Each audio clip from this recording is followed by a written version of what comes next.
Right, well, thank you, Lord, as we prepare to share this commentary on Naso.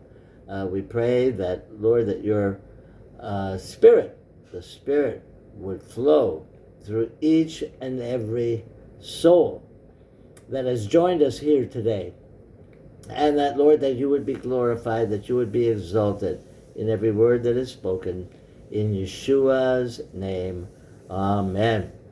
All right, well, I'm going to focus this commentary mainly on the passages from Naso that deal with the numbering of the Levites and the appointing of each Levitical family to the specific duties in dismantling, moving, and erecting the tabernacle. Now, we're all aware that from the Exodus, God took a slave people and formed them into a nation that would serve him.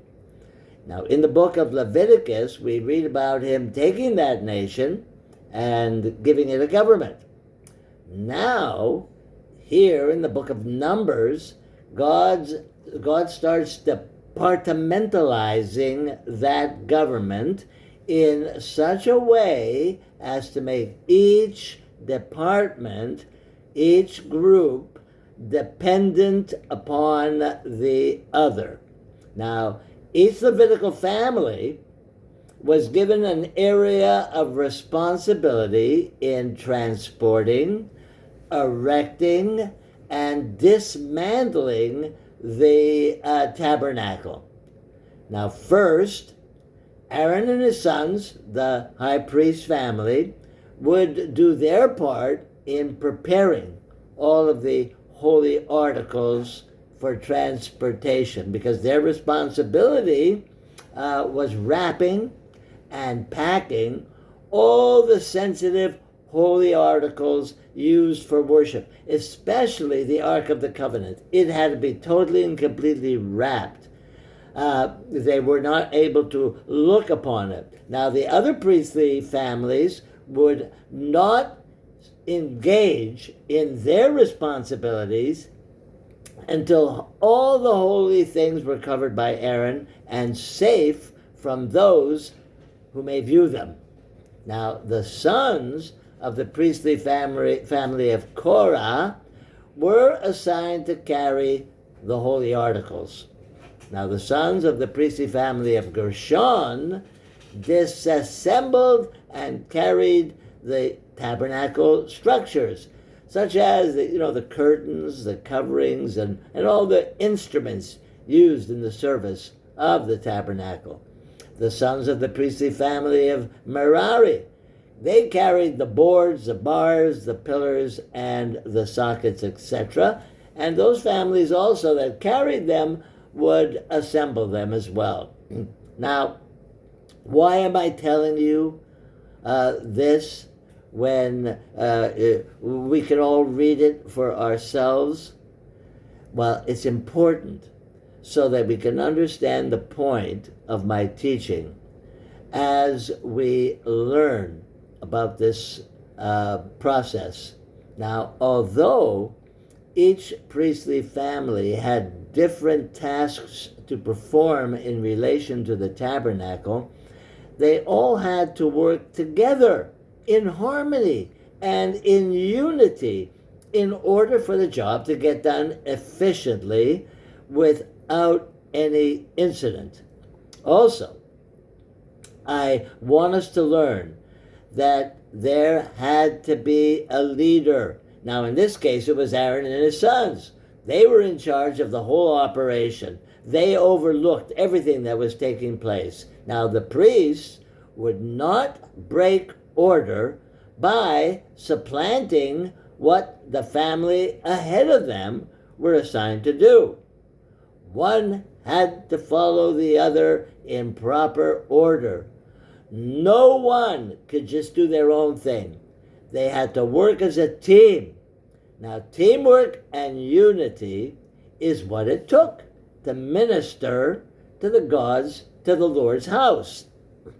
Now, this brings us to my point.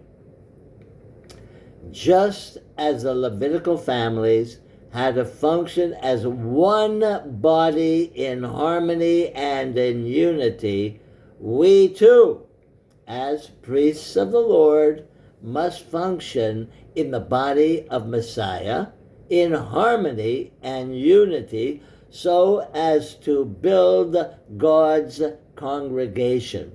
See, without harmony, without unity, without singleness of mind and singleness of purpose, we will not get the job done effectively, efficiently, and in the order that God wants it to be done in. See, if we do things our own way, break out in our own direction and order, we become a dysfunctional body that does not represent who God is. So just as the Lord assigned areas of responsibility to each Levitical family, but put Aaron and his sons in charge of the delegation and oversight, so it needs to be with us, God's congregations, God's kehillah. God has ordained each of his children with a different gift. Some teaching, some help, some praying, and some giving, for example.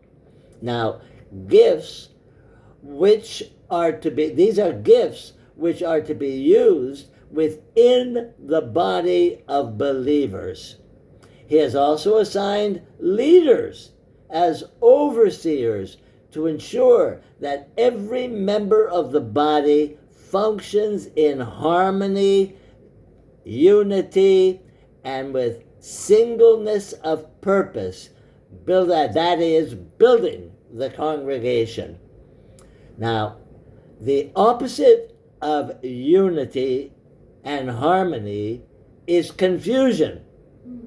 And God is not the author of confusion. He's a God of order. So, if we are a member of a congregation, and as believers in Yeshua HaMashiach, we all should be part of a congregation, we need to be occupied with doing the task God has blessed us with. We're not to always be looking over our shoulder at what others are doing.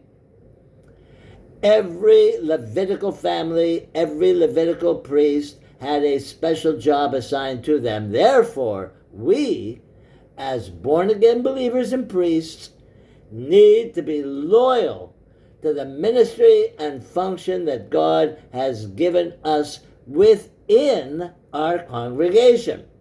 And we must come under the authority of the person that God has placed in authority. Otherwise, the entire body is in danger of being dysfunctional and coming under the judgment of God. Plus, his work won't get done. Now, there cannot be unity within the body unless there is also harmony within the body and harmony with God. We cannot function if we are not in unity and in harmony with God and his will.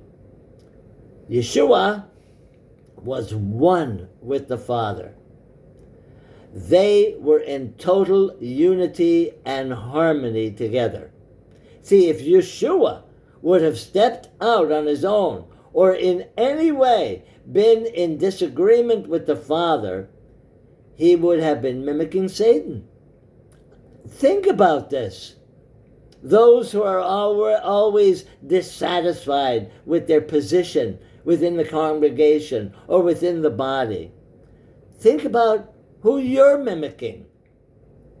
We all need to get with God's program because unity and harmony is what it is all about.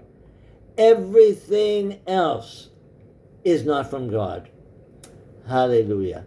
Glory to God. Father, we thank you. We praise you. we glorify, magnify, and exalt you.